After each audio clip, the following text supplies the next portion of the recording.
December 4th, 2017. Thank you for joining Evolutionary Energy Arts once again. Have you ever heard of Project Serpo? Well, Project Serpo is actually supposedly what Steven Spielberg based his entire movie Close Encounters of the Third Kind on. As we know, Close Encounters of the Third Kind was a financial and artistic success. It received so many accolades. It was nominated for 4 Golden Globes, 8 Academy Awards, and in fact in 2007 the U.S. Library of Congress deemed the film culturally, historically, and aesthetically significant, and chose it for preservation in the library for all time. So what does that have to do with Project Serpo? Well, according to the story, basically it's an exchange program between Earth and Planet Serpo, which lies in the Zeta Reticuli galaxy. Now, the Zeta Reticuli galaxy is a binary system, and it is supposedly where the gray aliens come from. And the gray aliens have been watching us for millions of years. And the Planet Serpo Exchange Project traces its origins back to the famous Roswell Incident. And we all know about Roswell in New Mexico. And here you can see the actual paper, because it came out right away saying that the Air Force captured a flying saucer on a ranch. No details were given. They actually came out and said that they had a flying saucer and then retracted it. And, it happened so long ago, back in the 40s, that we, pretty much are probably foggy on the whole thing. Most of us, we just know that there was some sort of UFO crash and supposedly there were alien bodies, and, the government covered it up as they always do. It happened in the plains near Socorro, New Mexico on May 31st, 1947. The remains of the craft and one living ET, along with the bodies of his 4 dead companions, were taken to Roswell for analysis.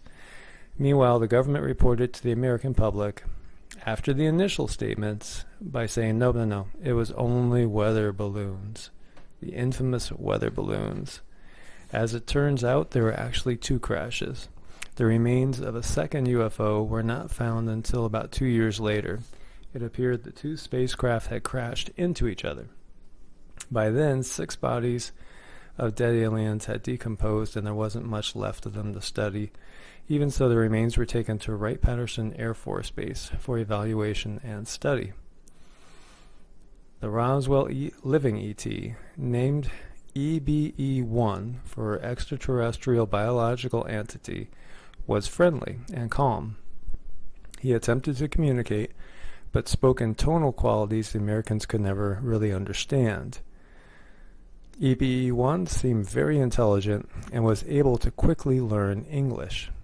He informed his keepers that he was from a planet called Serpo, and it was about 40 light years away in the Zeta Reticuli galaxy. EBE-1 worked with the salvaged communication device in a space vehicle trying and contact his home planet. He tried 6 times, and all 6 times the communication system failed. In early 1952, EBE-1 sadly passed away without ever making contact with his home. His efforts were not unrewarded, however. In December 1952, the military made contact with the alien race referred to as the Ebens, who lived on the planet Serpo in the Zeta Reticuli galaxy, and communications transpired over the next 9 years. During this time, an exchange program between the inhabitants of the 2 planets, Earth and Serpo, was created. The 12 American astronauts, 10 men and 2 women, were selected for the experiment. There were strict requirements in order for a person to join the program, and the training was rigorous. In short, the ones chosen for the journey could not be married or have children. And though it was not a requirement, having living family members like parents or siblings was not ideal. The assignment required that their unquestioned absence for 10 years be maintained. Nobody on Earth should be concerned about their whereabouts for the duration of the mission. The exchange was scheduled to occur at Holloman Air Force Base on April 24, 1964, with approval from President John F. Kennedy.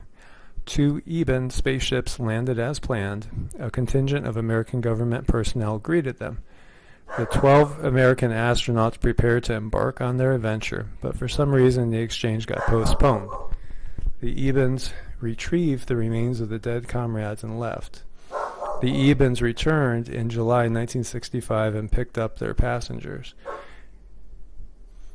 Only one EBEN stayed behind on Earth. So that sounds pretty wild, doesn't it? Well, it gets wilder.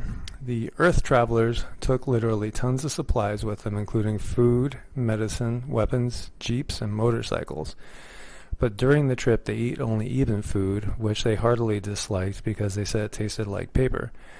On the journey, they explored the spacecraft and were able to communicate with Earth. Unfortunately, one American had some kind of accident and died on the trip.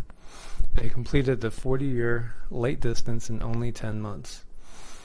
When the spacecraft landed and Americans disembarked, they received quite a positive welcome. A large number of EBENs were present to greet them, and an EBEN female spokesperson spoke to them in fluent English. The astronauts were overwhelmed with the brightness of the 2 suns.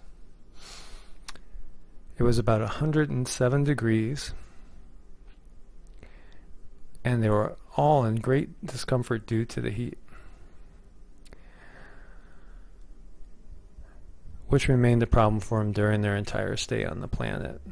Now, you might have seen these photos before, reconstructions of what the bodies looked like at the Roswell crash. Small, gray, humanoid beings. This is supposedly what EB-1 looked like.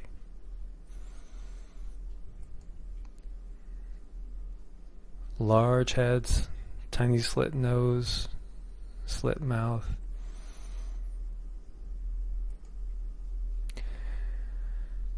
And this is a representation of where they are in relation. And this is supposed to be a representation of the 2 suns. So the Americans expected to stay on Serpo for 10 years. As it turns out, due to their confusion with their calendars, they stayed 13 years. It was difficult to keep track of days and times since the planet had 2 suns and it never got totally dark. One day on EBEN lasted 40 hours as opposed to 24. During their stay on Serpo, the Americans learned what they could about the history of the EBENs. The population of Serpo at the time of the visit was about 650,000, and all were EBENs. There was no other race or species on the planet other than the EBENs, and some animal-like creatures that were highly unusual and not like anything they had seen before. They learned about the EBENs' religious beliefs and technology. It seemed they lived fairly primitively for a culture that had such advanced technology. They had anti-gravity vehicles used for ground transportation. After a few years, the Americans moved to the northern part of the planet where it was cooler and they were able to grow food more to their liking. They had taken with them food to last for more than 2 years, and when it ran out, they had to eat the EBEN food, which they never learned to like. Due to radiation exposure, 2 members of the expedition died on Serpo.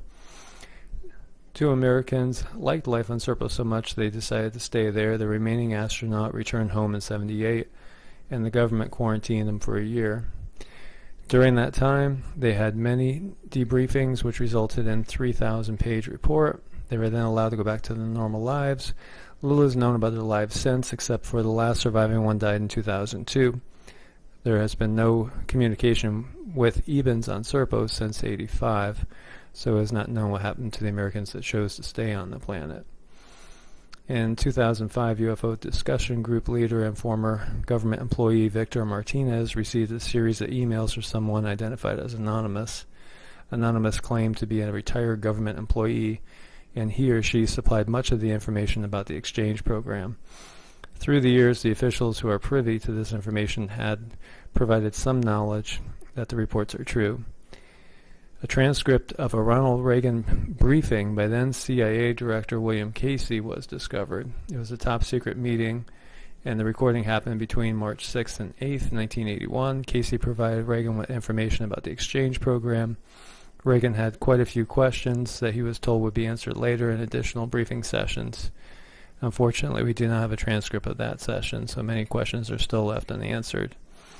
Reagan mentioned his belief in UFOs and his high regard for Steven Spielberg from time to time. He even invited Spielberg to the White House for a special screening of the movie E.T. the Extraterrestrial in June of 1982. So is humanity ready to know the truth? Now may be the time for governments to release its information regarding UFOs, ETs, and the Evens, and the residents of the planet Serpo, including the information concerning the 12 brave Americans who participated in Project Serpo exchange program. Those who communicate with the Blue Avians convey that only through full disclosure can we find peace in the world. So the Ebens are genetic scientists, and they have been here since supposedly pre-dinosaur times, at least 270 million years minimum, and probably even longer. They have seeded many other races throughout the galaxy, and that is what they do. They seed life, and then they watch it, and they sometimes allow it to be destroyed, as what happened in the major cataclysm about 65 million years ago, which was caused by an asteroid hitting the planet, which wiped out most of the dinosaurs. Supposedly the Ebens took genetic material from every species that was alive at that time and located some of them on other planets and have others in storage, and continued the experiment. But they chose not to intervene and destroy the asteroid, but instead let nature take its course, and then that led to the rise of mammals. And they have been creating hybrids. There are so many dead ends on the Homo sapiens family tree, going back, as far as we go, that all look like just experiments when you get down to it. Genetic dead ends. So these, according to Raymond Fowler, who is the author of the Betty Andreasson Affair, which was a lady that was abducted, and when she was abducted, she was taken by, again, gray aliens like this, and when asked who they are, when she asked them that, they said, "We are the Watchers." And they simply create life, change life, and watch it. And that's what they do, and that's what they've done on Earth for millions of years. So I hope you guys found this interesting. I hope there's some good comments on this. Please leave comments below. If you have anything you want to add, feel free, for sure. I'd love to hear more about what you guys think. The more we could all voice our opinions and the little things that we've heard here and there and put it all together, maybe we'll be able to get a better, clearer picture of what's going on here. I thank everybody for coming and joining me again at Evolutionary Energy Arts. And if you haven't subscribed, definitely subscribe, and please share all this info. Share with as many as possible so we could really get more answers and get it out there so everybody is aware of what's going on. Thank you so much for joining me once again, and I look forward to seeing y'all again soon.